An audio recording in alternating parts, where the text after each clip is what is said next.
Muy buenas noches a todos. Muchas gracias al Ejército Zapatista de Liberación Nacional por la invitación a participar en este seminario. Es una invitación que me hace sentir muy honrado, más en un auditorio tan hermoso y tan espectacular como es este auditorio del CIDESI Unitierra. Quiero comenzar recordando, como en el primer día de estos trabajos, lo hizo el subcomandante Galeano, a un chiapanejo y mexicano excepcional y universal, el poeta Juan Bañuelos. Un poeta nuestro, César Vallejo, un poeta doblemente postrero. Postrero por su afición a los postres, no perdonaba no comer dulce al final de cada comida.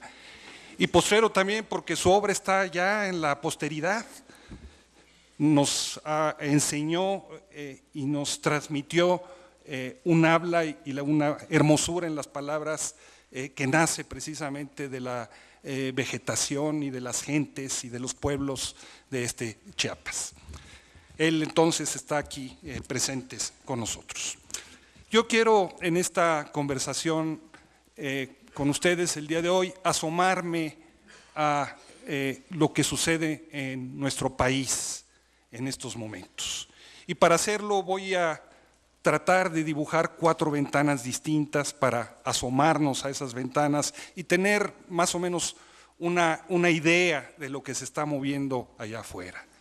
Una primera ventana busca describir lo que está sucediendo con nuestra economía y la crisis de un modelo que se nos presentó como inevitable e invencible en el terreno de la economía. Una segunda ventana buscará asomarnos a una realidad dramática que es la realidad de la narcoeconomía y la narcopolítica, estrechamente relacionada con la primera ventana, pero también con la tercera. La tercera ventana voy a tratar de explicar cómo veo yo lo que considero es una crisis de la representación política general en nuestro país y derivada de la primera y segunda y tercera ventanas también una crisis en el terreno de los derechos humanos. En este contexto buscaré tratar de explicar a vuelo de pájaro algunas de las resistencias que se han venido desarrollando en los últimos años, para terminar finalmente a partir de estas 4 ventanas con una más general que he llamado la nostalgia del porvenir o el porvenir de la nostalgia. Vivimos no solamente en México, sino en todo el mundo, tiempos de incertidumbre, tiempos de caos y tiempos de confusión. La situación entonces es inmejorable. Nada de lo que hemos visto hasta ahora es eterno y hoy se abre en nuestro país, como se está abriendo también en el mundo, una oportunidad única, excepcional, para cambiar el estado actual de cosas. En 1989, con la caída del muro de Berlín, nos anunciaron el inicio de una era de un mundo sin muros y de un mundo sin guerras. No hemos tenido tantos muros levantados como se han venido construyendo a partir de 1989 y tantas guerras desplazándose y desarrollándose como las que sucedieron a partir de la teóricamente el fin de la Guerra Fría. De la misma manera, en las últimas 3 décadas en nuestro país, nuestras élites económicas, políticas y culturales, todas al unísono, nos han dicho una y otra vez que no hay más destino para México que el de su integración comercial con los Estados Unidos, que es hora de dejar de ver hacia el sur, que en el sur no hay nada para México y que es hora también de despojarnos de nuestro nacionalismo, de nuestra reivindicación de la soberanía energética, de nuestra reivindicación de soberanía territorial para ser modernos, porque ese nacionalismo, nos decían, no es más que una nostalgia del pasado que lastra nuestra entrada a la modernidad. Curiosa ironía, hoy que llega al gobierno de los Estados Unidos el señor Donald Trump, nos acaban de anunciar que por favor vayamos agarrando nuestras maletas porque nos tenemos que ir de América del Norte. Ya no somos norteamericanos por decreto del señor al cual tuvieron a bien recordarle su mamá al inicio de este seminario. Estamos ya fuera de ese universo teóricamente, un universo en el que comenzamos a integrarnos a partir de hace poco más de 30 años, cuando México se integra al Acuerdo General de Aranceles, eso que es el antecedente de la Organización Mundial del Comercio, es el lugar donde los amos del universo han querido escribir la Constitución del mundo para regular las reglas que deben de tener el desarrollo del comercio y que hoy también comienza a tambalearse y a entrar en crisis. Esa entrada, ese proceso de integración comercial, ¿verdad?, tiene en 1994 con el banderazo de salida del Tratado de Libre Comercio en 1994, un candado que se cierra la puerta. A partir de ese momento, México comenzó a ofrecerle al mundo como centro de inversión, y cuando digo al mundo estoy hablando de los capitales internacionales, un territorio privilegiado para invertir a partir de los más de 3,000 kilómetros cuadrados que tenemos de frontera con los Estados Unidos, pero también de algunas ventajas comparativas como el costo de nuestra mano de obra. México es el tercer país en América Latina con el costo de mano de obra más bajo. Y les decían de paso que no había que preocuparse de su tiradero, que podían haber leyes ambientales muy estrictas, pero que el gobierno mexicano estaba dispuesto a cerrar los ojos. O le ofreció también a esas empresas una moratoria ambiental de facto, además de todo tipo de facilidades. Y a partir de entonces comenzó a haber, era una larga tradición ya en la política mexicana, pero comenzó a ejercerse desde el Ejecutivo un uso faccioso de las leyes para permitir que el derecho atentara contra la justicia y abrirle el paso a esos capitales.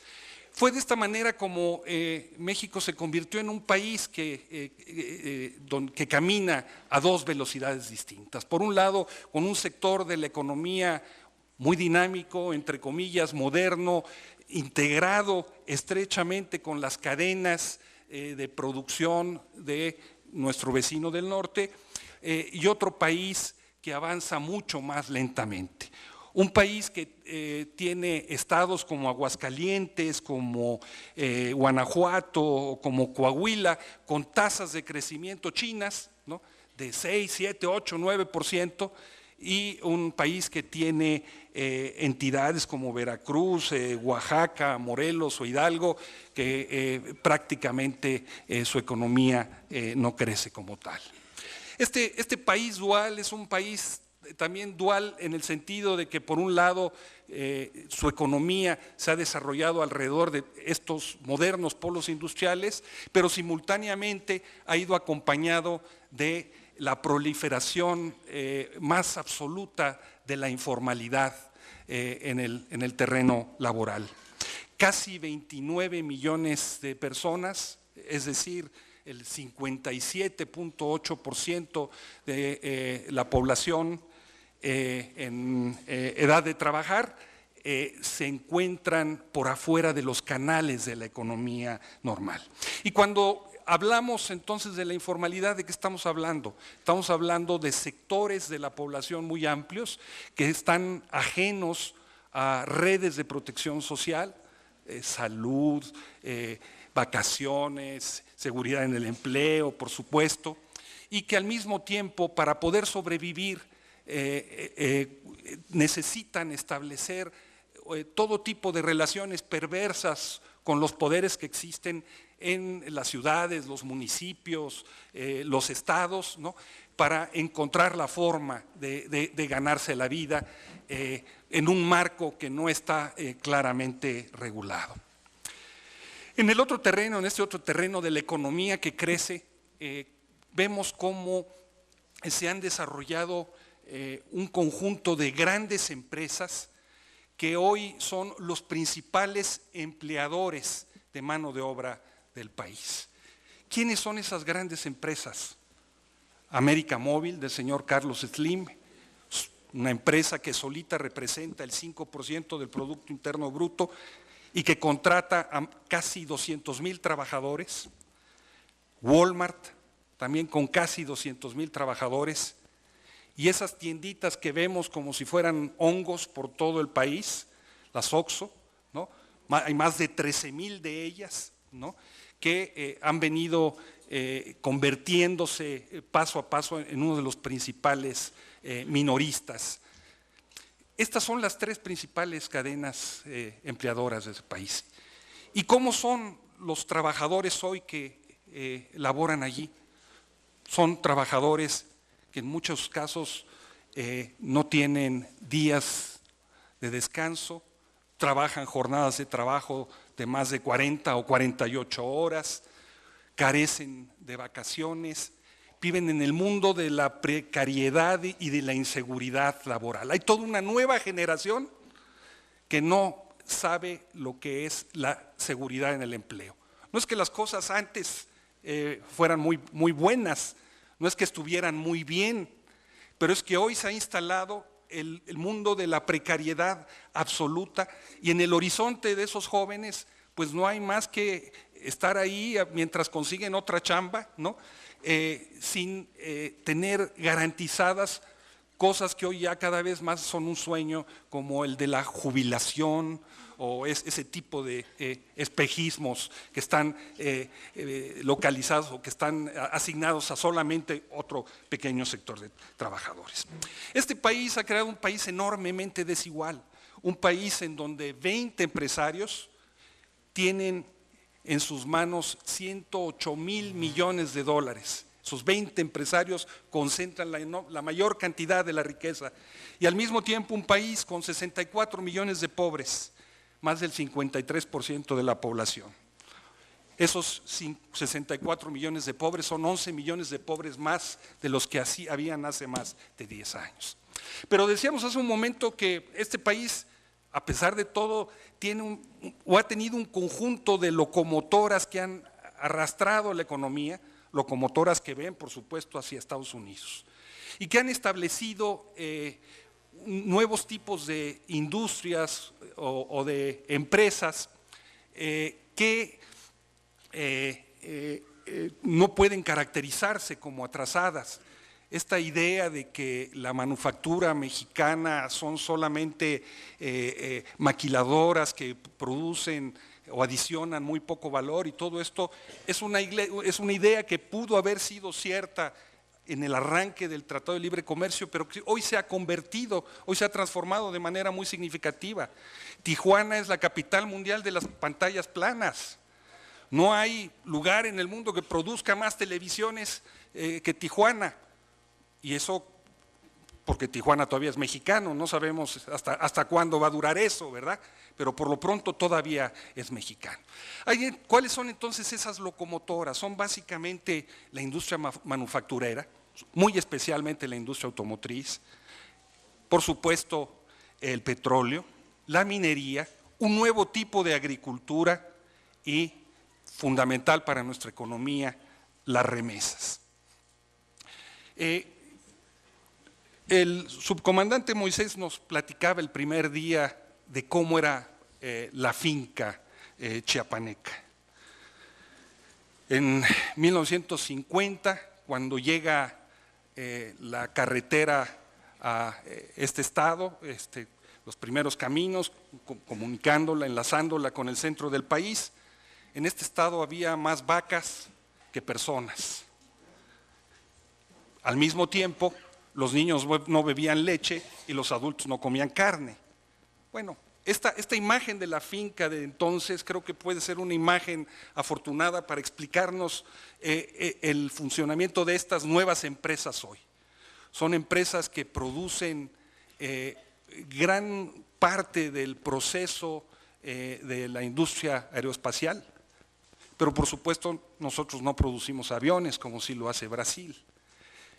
Son partes que producen equipo médico sofisticadísimo, pero ese equipo médico se acaba finalmente integrando en Estados Unidos o en otros países. Decía yo que estas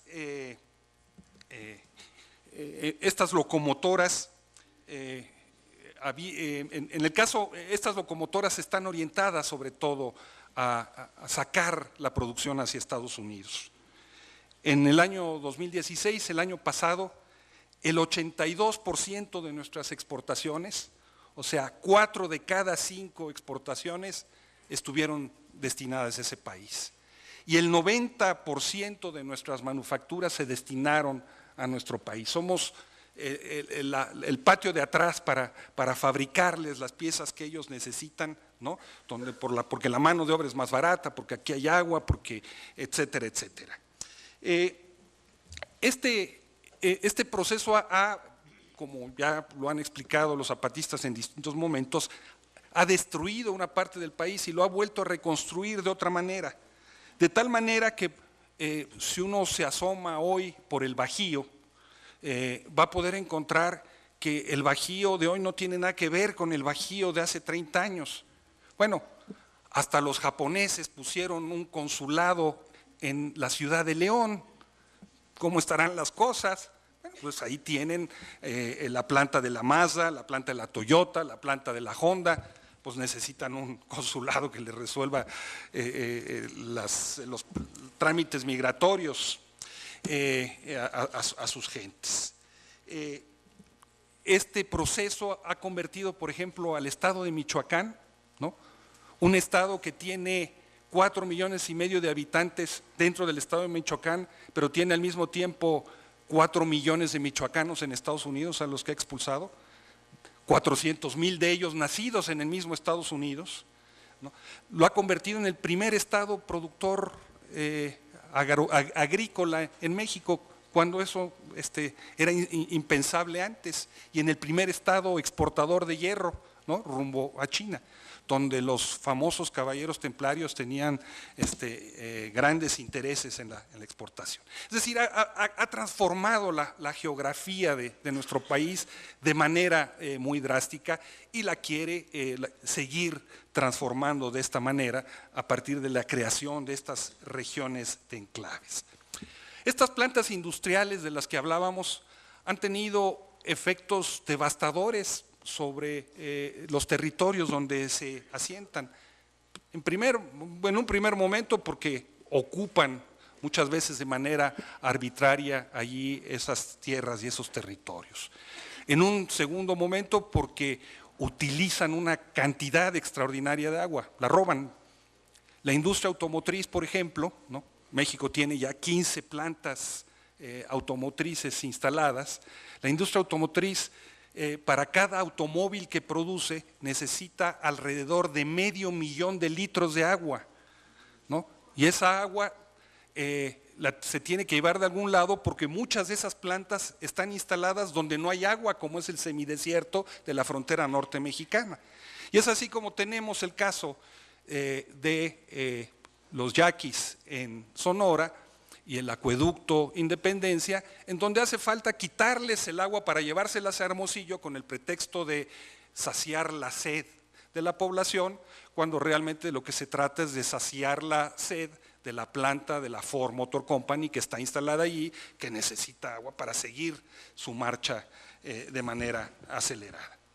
Esas empresas también son una enorme fábrica productora de basura. Y resulta que casi el 85% de los desechos industriales de nuestro país no tienen confinamiento alguno, están a cielo abierto. con lo que eso significa en el terreno de la contaminación. Y su llegada produce, por supuesto, una especulación inmobiliaria impresionante. México se ha convertido, y el gobierno federal lo presume a cada rato, en el 7º país productor de automóviles y en el 2º país exportador de automóviles. Por supuesto, esos automóviles no son para el consumo de los mexicanos, ¿no?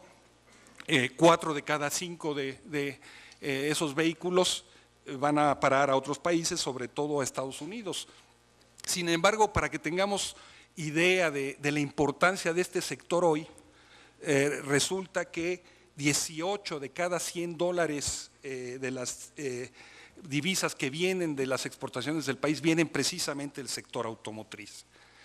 Imagínense qué va a suceder ahora con todas esas plantas y con toda esa industria a partir de las presiones de Donald Trump de no seguir instalando más plantas aquí. Muy fácil, dirán, pues los podemos exportar a China, ¿no? Total, China no produce automóviles, ¿verdad? O los podemos exportar a Canadá, total, allí Canadá debe ser el 2º país también productor de automóviles en el mundo.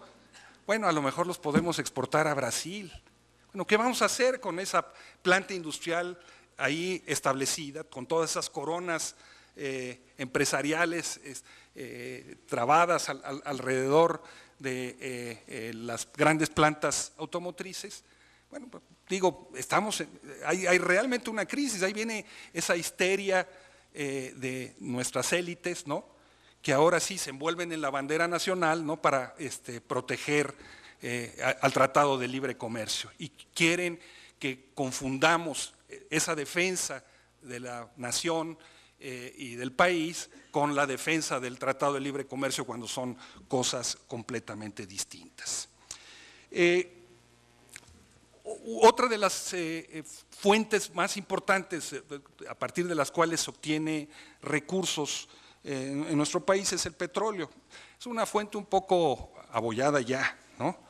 Durante 40 años se utilizó indiscriminadamente el uso de la renta petrolera para financiar el gasto público, ¿no? Y hoy resulta que ya solamente el 15% del gasto público tiene como fuente de financiamiento esa producción petrolera, que se ha derrumbado. Hace 10 años México producía 3.2 millones de petróleos, hoy produce apenas 2.1 y este año va a producir apenas 1.9. Y entonces nos dijeron que para poder volver a relanzar nuestra plataforma petrolera, pues teníamos que renunciar a la soberanía energética, que teníamos que traer capitales, inversiones para que construyeran plantas y que había que darles garantías, ¿no? Garantías que nos hacen pensar en otras épocas. Ustedes recuerdan cómo durante la Edad Media los siervos que trabajaban para los señores feudales, ¿verdad?, tenían unos gorros, ¿no?, que los identificaban con el señor a los que trabajaban. Los de tal varón tenían gorros de una determinada manera, los del conde tal tenían gorros de otra manera. Bueno, eso ha cambiado hoy en día y hoy en lugar de gorros tenemos esas cachuchas que dicen Pioneer, que dicen Monsanto. Hoy esas cachuchas ya tampoco van a servir porque con las nuevas reformas energéticas esas cachuchas van a decir British Petroleum, Texaco y todas las demás empresas petroleras, porque se ha establecido ya un nuevo tipo de servidumbre en el campo mexicano a partir de las facilidades que se les ha dado con esta reforma energética a las grandes empresas transnacionales. Si en el pasado nuestro lema era la tierra es de quien la trabaja, hoy con la nueva reforma el lema va a tener que ser la tierra es de quien la perfora. La tierra es de quien la perfora, y es así como vamos a ver aparecer ya el surgimiento de una nueva clase social en el campo, la de los latifundistas energéticos. Y si antes los campesinos tenían que pelearse con los ganaderos, ¿no?, y desalambrar cuando hacía falta recuperar las tierras de los pueblos o de los ejidos invadidos por ellos, ¿no?, o había un conflicto con los finqueros que producían café o caña. Hoy el problema se va a localizar cada vez más, como podemos ver, me parece, en el norte del estado de Chiapas, con estos nuevos campos petroleros en donde se les está dando a los particulares, ¿no?, la posibilidad de disfrazarse de causas de utilidad pública. Hagan ustedes el favor. No voy a entrar en detalles, creo que Magdalena ya ha explicado un poco sobre lo que es la ocupación temporal y lo que significa, pero ahí está surgiendo una verdadera bomba de tiempo en todas estas regiones donde puede haber posibilidad de explotación petrolera. Otra actividad fundamental, otra locomotora central es la minería, ¿no? Ya también Magdalena hacía referencia a ella. Casi el 4.6% del Producto Interno Bruto el año pasado provino de esta actividad. Pero resulta que la cuarta parte del territorio nacional está ya concesionado a empresas mineras. Y de esas empresas mineras, el 70% son extranjeras, fundamentalmente canadienses, y el 30% son mexicanas. Y de esas mexicanas, los tres principales empresarios coinciden con los hombres más ricos de México: Carlos Slim con Frisco, el señor Baileres y el señor Larrea. Ellos tienen, no todo, pero casi el restante 30%. Se trata de un negocio extraordinario para esas empresas. Entre 2008 y 2013, esas empresas devolvieron a la nación, o para ponerlo de otra manera, esas empresas extrajeron, por cada peso que le dieron a la nación, ellos extrajeron 173 pesos. Cuando quienes pagamos impuestos ganamos 10 pesos, ¿no?, tenemos que pagar alrededor de 30 pesos, de 3 pesos de impuestos. Ellos pagan 1 peso por cada 173 pesos que ganan. Hay una imagen que me parece que resume muy adecuadamente lo que está pasando en el mundo de la minería, y tiene que ver con la producción de oro. México es un importante productor de oro, no es el más importante en el mundo, pero miren ustedes, comparen la cantidad de oro que se ha extraído en nuestro país entre el año en que entró en vigor el Tratado de Libre Comercio y 2015, y la cantidad de oro que se extrajo en 3 siglos de la colonia. En 300 años de explotación colonial se extrajeron 182 toneladas de oro. Entre 1994 y 2015 se extrajeron 1,089 toneladas de oro. La explotación colonial, con todo lo salvaje que fue, dejó finalmente ciudades como Zacatecas, como Taxco, como Pachuca, como Álamos, etcétera, etcétera. La explotación minera de hoy lo que deja son enormes cráteres lunares, ¿no?, la ruptura del tejido social, el envenenamiento de la tierra, del agua y del aire, la devastación sobre la devastación. Eso es lo que le deja la minería a México. Y por supuesto, este 25% de concesiones está avanzando, sobre todo, como nos explicaban los compañeros el primero y el segundo día, sobre los territorios indígenas. A los indígenas los mandaron a los montes y ahora les quieren quitar también los montes. Las concesiones abarcan territorios completos del pueblo Cucapá, del pueblo Guajiro, del pueblo Kikapú, de los nahuas de Michoacán y de Pima. Y esas concesiones tienen como los pueblos más afectados de este país a los chatinos, a los coras, a los mixtecos, a los tarahumaras, a los tepehuanes y a los zapotecos. Se vive hoy alrededor de la minería lo que el compañero fallecido en 2010, Ricardo Robles, explicó para la Sierra Tarahumara como una nueva colonización. Algo similar a lo que también se vive con el narcotráfico. Pero bueno, decíamos que también hoy nuestra agricultura es pujante, ¿no?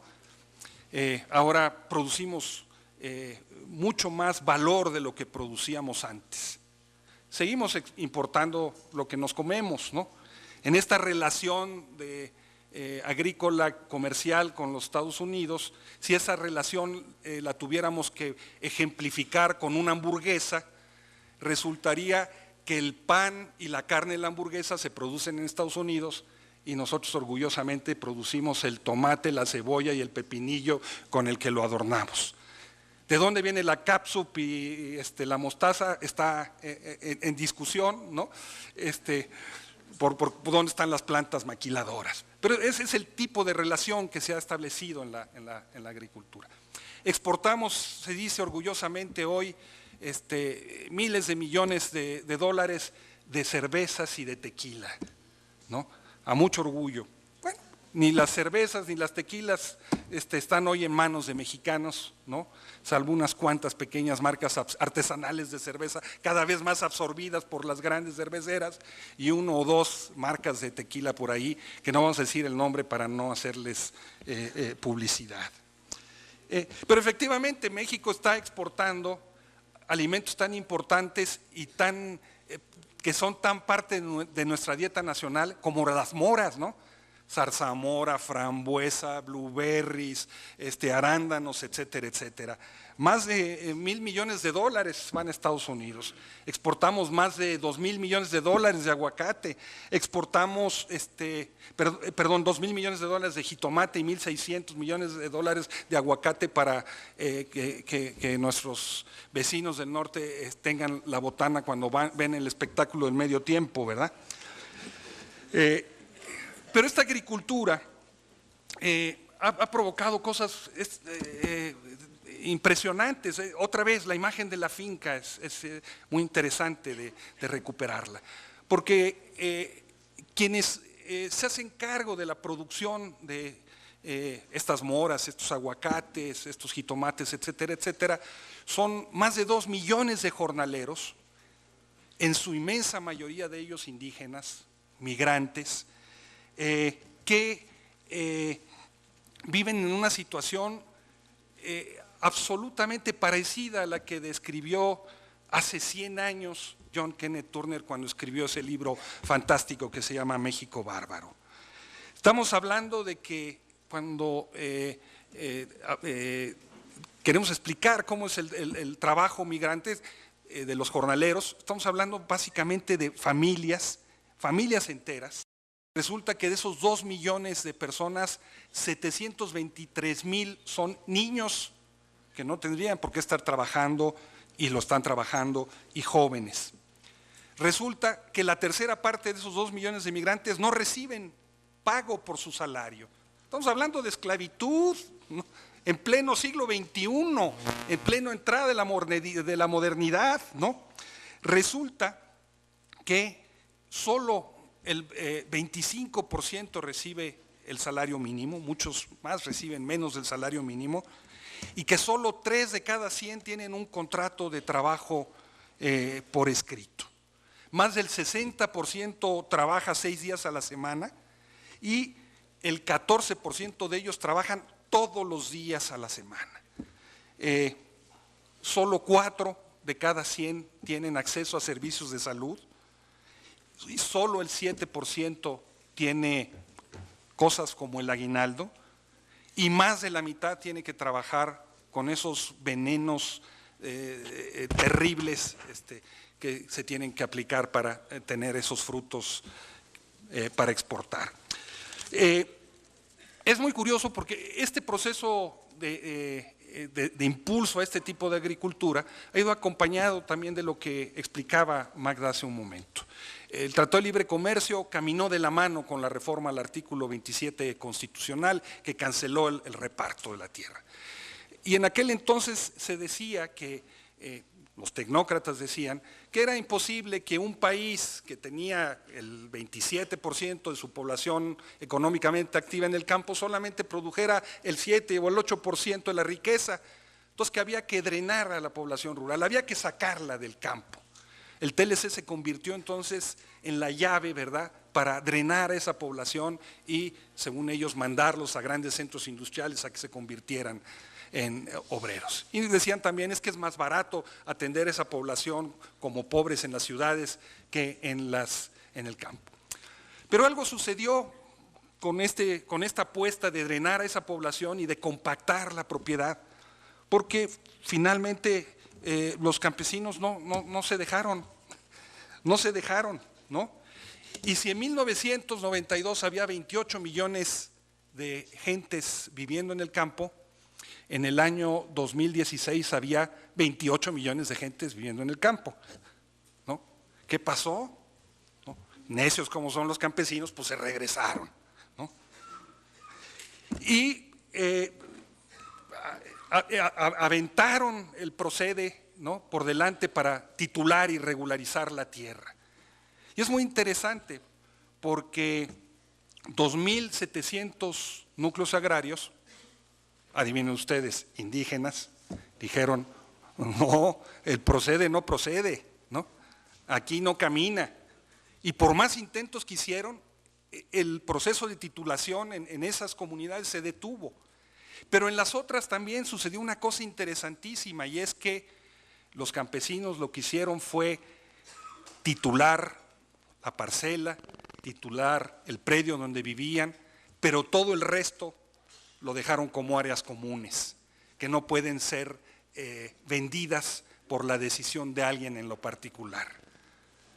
Y no contentos con eso, en una especie de reforma agraria desde abajo, a la que no le pidieron permiso a nadie para hacer, comenzaron a repartir de una vez la tierra a sus hijos, a sus nietos, de tal manera que si en 1992 había 4,5 millones de unidades de tierra, unidades productivas, hoy hay 5,5 millones de unidades productivas, todo un éxito de nuestros tecnócratas, como ustedes pueden ver, ¿no?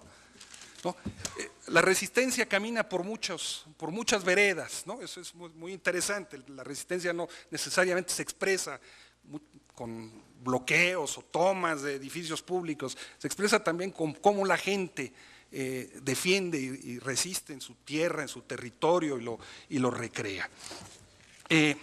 Finalmente, decía, la otra actividad económica importante es, ya dijimos, exportamos jitomates, exportamos automóviles, pues también exportamos mano de obra, ¿no? Casi 13 millones de mexicanos viven hoy en Estados Unidos como indocumentados.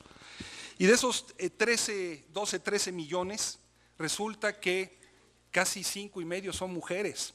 Esto es un fenómeno absolutamente nuevo, hay una feminización también de la migración. Y de esa migración, esos migrantes se han encargado de mantener a mucha de esa gente que vive en el campo, a muchas de esas familias, mantenerlas con aproximadamente 25,000 millones de dólares en remesas. 1 de cada 5 familias en nuestro país vive gracias a las remesas. Ese es el compromiso que tenemos con nuestros paisanos. Y han ido ahí a partir de redes propias. Me apuro con esta ventana. Y entro a la segunda ventana, la ventana de la economía criminal. México no exporta solo, como decíamos, mano de obra y no exporta solo productos manufacturados. También exporta otro tipo de productos agrícolas. Marihuana, ¿no? Amapola, procesada, es centro de tránsito de cocaína. Bueno, resulta que el 10% del Producto Interno Bruto proviene de actividades de la economía criminal, 150,000 millones de dólares, y que de ese 10%, entre el 40 y el 45% proviene del tráfico de drogas. México se convirtió ya en el segundo país exportador de goma de opio hacia los Estados Unidos, inmediatamente después de Afganistán. Hablaba yo de los empleadores.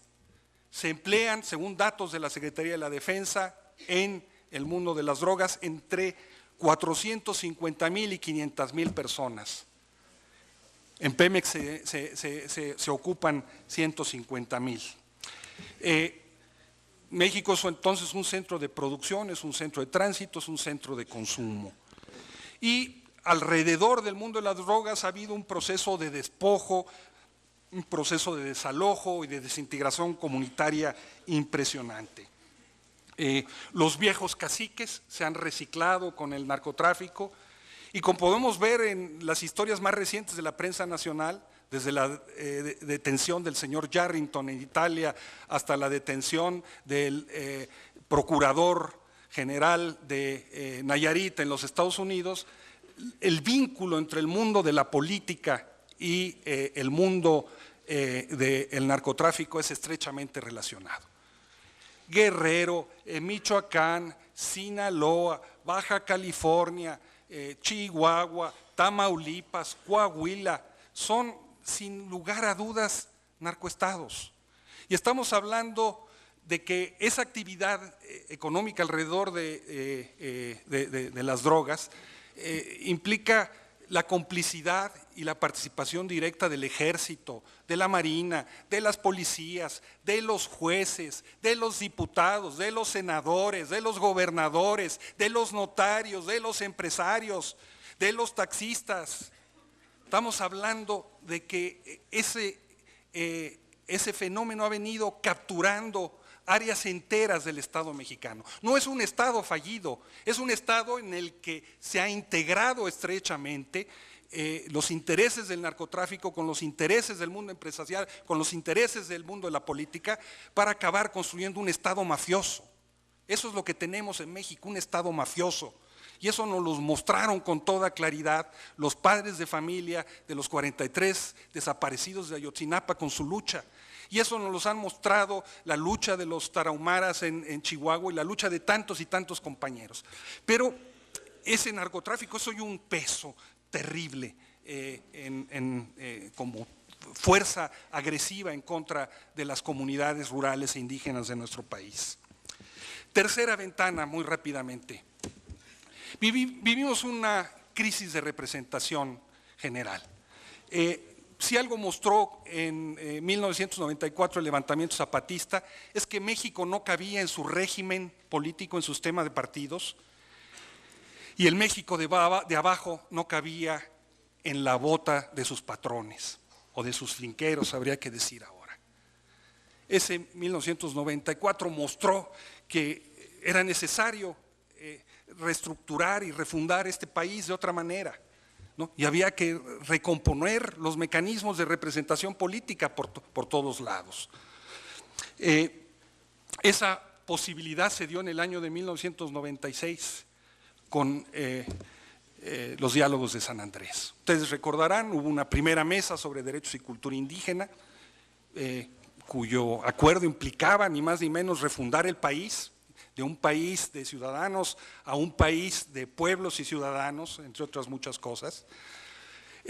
Y una segunda mesa, que era la Mesa de Democracia y Justicia, que fue acompañada de ese foro que nos hacía referencia Paulina hace un momento, en donde se estaba discutiendo y debatiendo a partir de la convocatoria de los zapatistas, en las que participaron ONGs, políticos, académicos, intelectuales, locutores, artistas. Se estaba discutiendo cómo avanzar en el proceso de la posibilidad de construir otro país, ¿no? Acabar con el régimen del partido de Estado.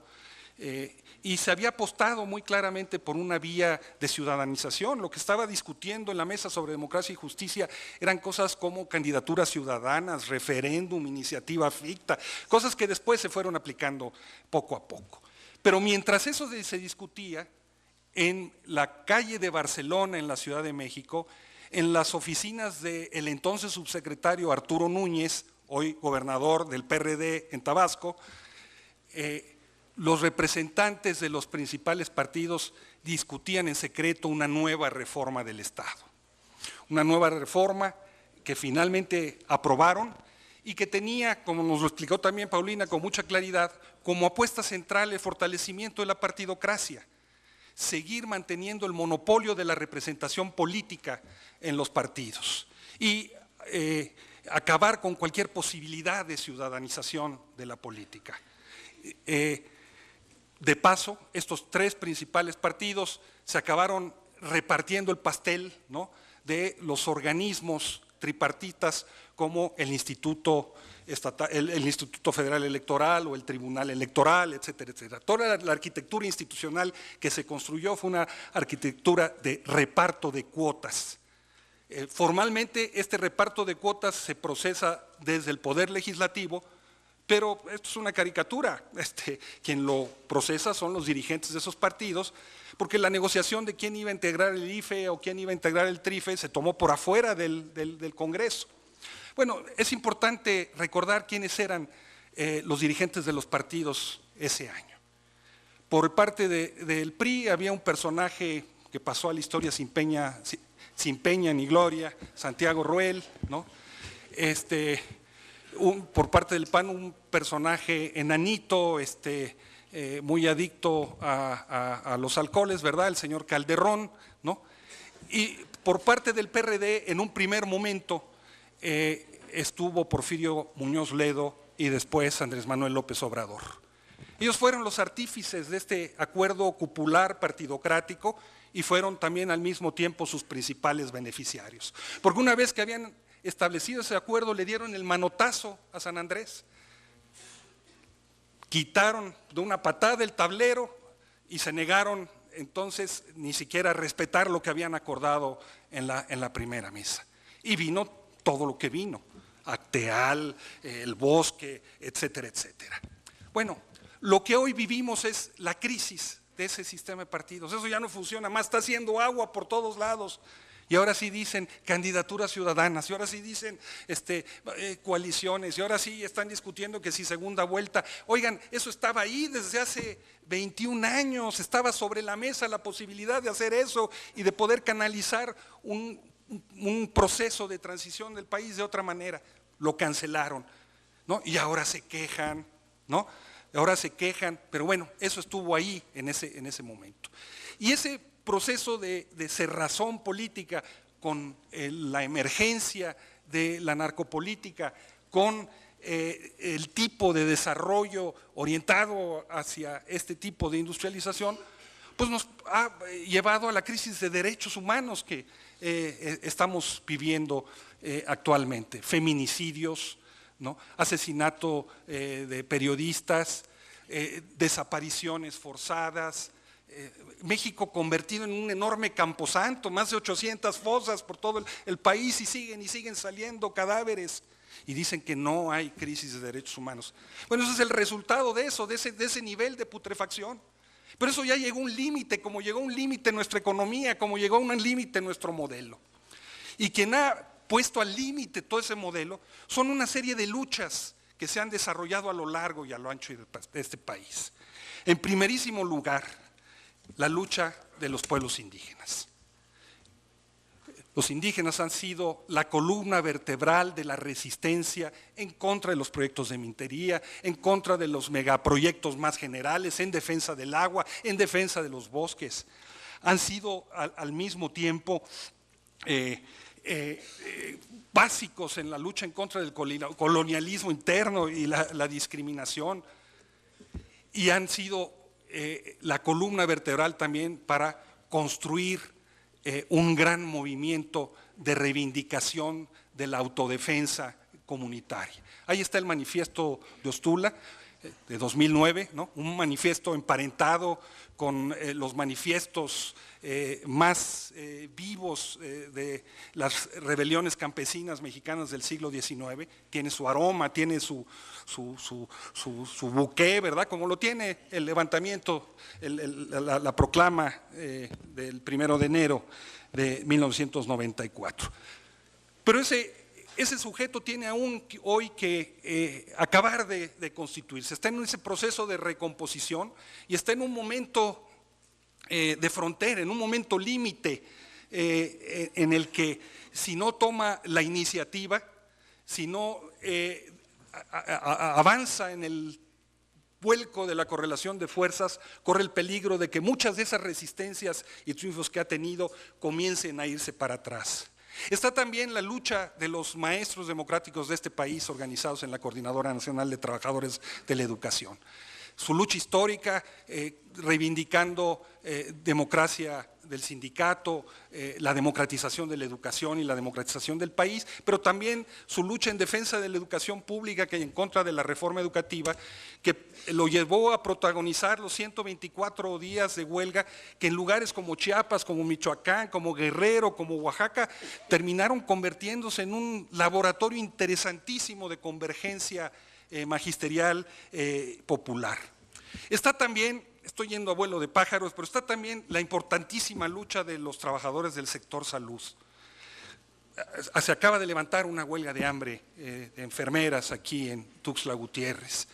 Pero estamos hablando de 900,000 trabajadores de salud, médicos, enfermeras, laboratoristas, químicos, etcétera, etcétera, ¿no?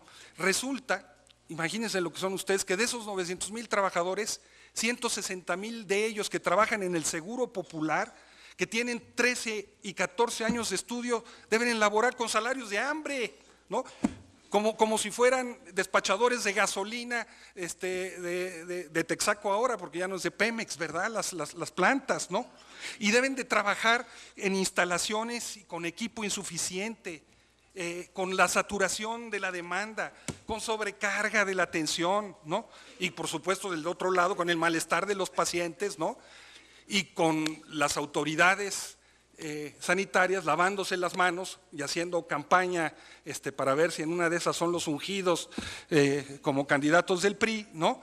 Que buscan criminalizar sus métodos.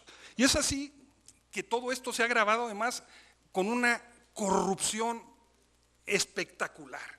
Bueno, si la corrupción es grande en México, si la corrupción era grande en el sector salud, realmente la corrupción, perdón la palabra, no tiene madre en este sexenio. Vean ustedes Veracruz, vean Chihuahua, cada vez que uno de estos gobernadorzuelos cae en desgracia, ¿verdad? Y comienzan a salir todas sus raterías y tropelías, resulta que esas raterías y tropelías las hacen a costa de la salud de los que no tienen acceso a la salud, de los que no tienen medicinas, a ese extremo de cinismo hemos llegado en este país. Y contra eso están luchando los trabajadores de la salud en un frente de operaciones interesantísimos. Si antes eran los médicos los que la rifaban, ¿no? Ahora los enfermeros se les pusieron al brinco, ¿no? Y están dando una lucha ejemplar. En mucho, como resultado, fíjense lo que son las cosas de lo que fue la huelga de la universidad en 1999. Una parte de esa dirección del movimiento de enfermeros tiene que ver con esa gente que se formó ahí y luego pasó al sector público. Esos están luchando contra la privatización de los servicios, contra la subrogación, etcétera, etcétera. Hay también, aunque a veces no nos guste el tipo de lucha que da, también hay lucha en las organizaciones campesinas mexicanas. Parecen casi partidos de izquierda esas organizaciones campesinas, porque una se divide en dos y dos en cuatro y cuatro en ocho y ninguna desaparece, todas siguen allí, forman un archipiélago impresionante, ¿no? Más o menos han formado convergencias a la búsqueda de recursos, pero finalmente, a pesar de todas sus desviaciones y deformaciones en el tipo de gestión, están reivindicando el derecho de que los campesinos sigan siendo campesinos y de que los recursos para el campo no se destinen solamente a los grandes agricultores de Sinaloa, ¿no? Que producen maíz de riego, sino a todos los demás. Tenemos también una situación interesantísima, pero compleja y al mismo tiempo triste en el movimiento urbano popular, que tan importantes luchas dio en el pasado. Estamos hablando de una enorme dispersión. En la Ciudad de México existen más de 300 organizaciones urbano-populares.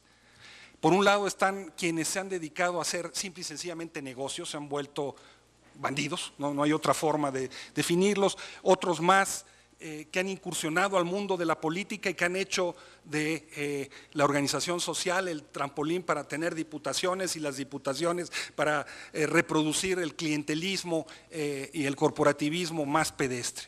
Pero hay otras que no, hay otras que siguen reivindicando la autonomía, que están luchando por defender la ciudad, que luchan contra la privatización y la hegemonía del capital inmobiliario.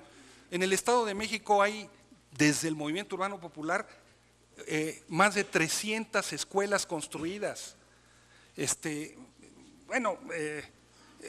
Son 300 escuelas, hay algo muy interesante. La gran apuesta de ellos es cómo ese movimiento que nació siendo un movimiento territorial y que se acabó convirtiendo en un sector y en un grupo de presión, puede volver a convertirse en un movimiento territorial que ponga en el centro la reivindicación del derecho a la ciudad. Está, por supuesto, el feminismo. Siempre que hablo yo de feminismo tengo miedo de que luego me comiencen a lanzar piedras. Diría nada más que todas estas luchas de las que he hablado tienen como columna vertebral las mujeres.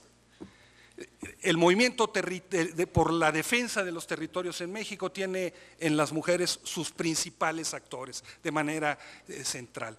Y lo mismo puedo decir de la mayoría de los otros mujeres, de los otros movimientos. Ahí hay un nuevo tipo de feminismo que no sabría yo cómo caracterizar, porque lo que en el pasado se caracterizó como feminismo popular tuvo, digamos, otra adscripción en el campo general del debate como un movimiento asistencialista, etcétera.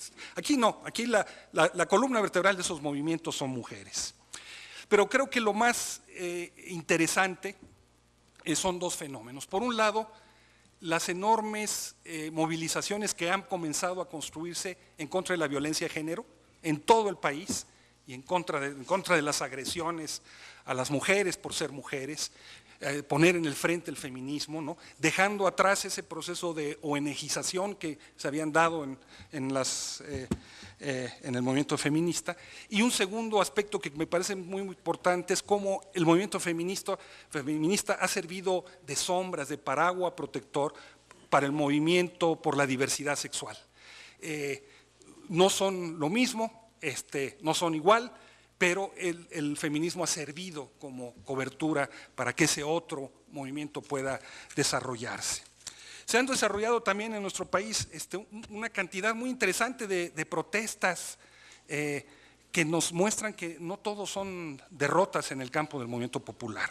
Por ejemplo, hubo la intención de legislar una reforma nefasta sobre el agua, y esa reforma fue finalmente descarrilada por una convergencia muy interesante de universitarios, organizaciones populares, grupos técnicos, universidades, etcétera, etcétera.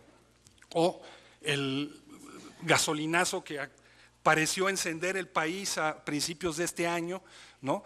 Que fue acompañado de ocupaciones de supermercados, saqueos, pero también de movimientos interesantísimos como el de Mexicali, que acabó traduciéndose finalmente en el obligar al gobierno del Estado a echar atrás una ley de aguas absolutamente privatizadoras.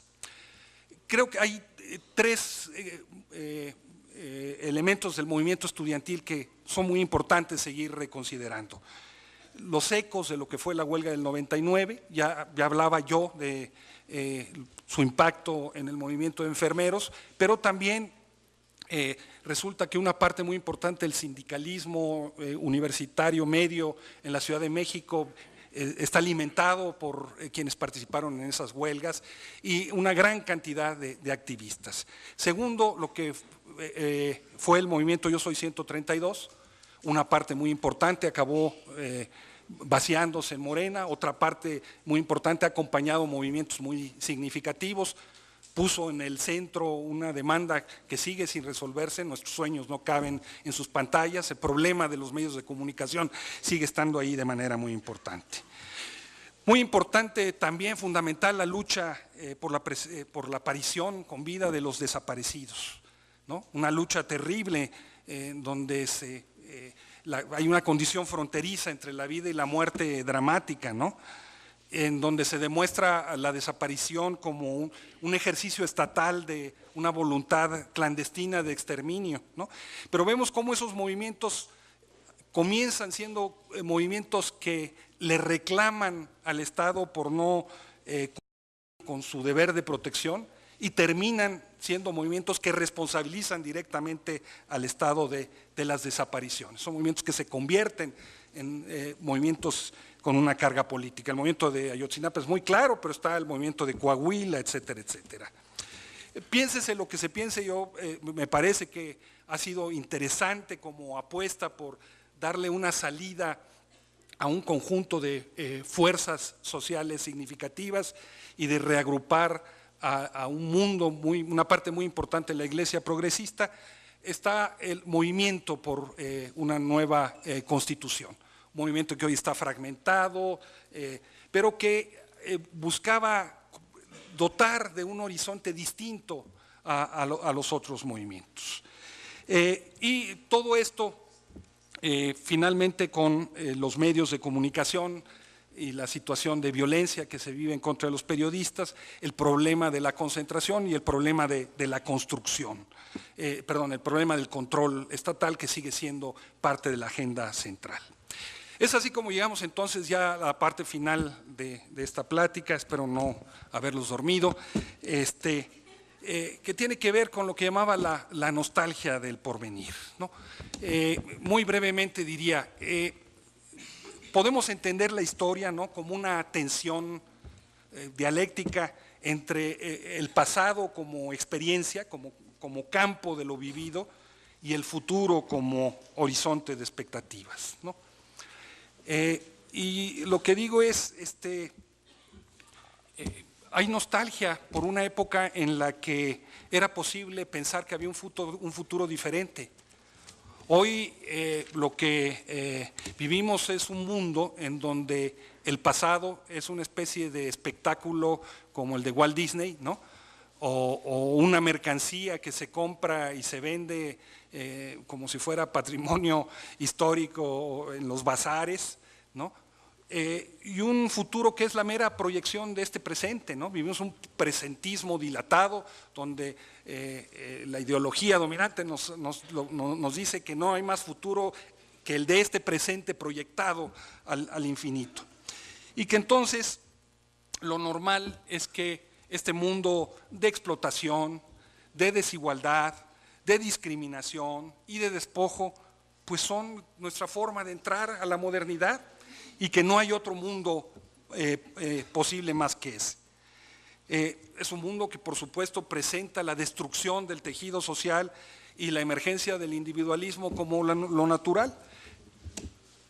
Ante esto creo que es importante hoy reivindicar la nostalgia de los sueños que alguna vez tuvimos y que seguimos teniendo, sueños que no se han realizado, ¿no?, de ideales que son indispensables, aunque hoy estén rechazados, de cosas tan subversivas como la reivindicación de la solidaridad, de la fraternidad, de la igualdad, de la cooperación, la reivindicación de la defensa de lo común, pero también de la defensa de lo público. Y también en un momento en el que nuestro país está hoy siendo más amenazado que nunca, una defensa de la soberanía nacional que solamente puede venir de los de abajo, no de los de arriba.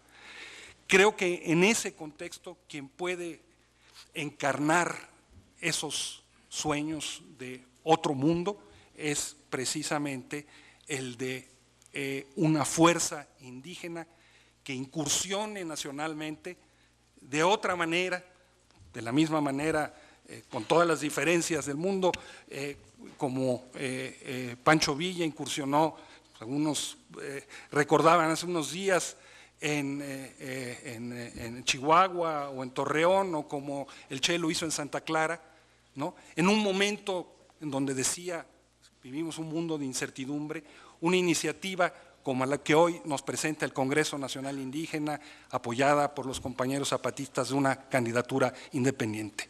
Una iniciativa que nos haga que esta nostalgia del porvenir nos lleve a que el porvenir, esta nostalgia finalmente tenga un porvenir real. Muchas gracias.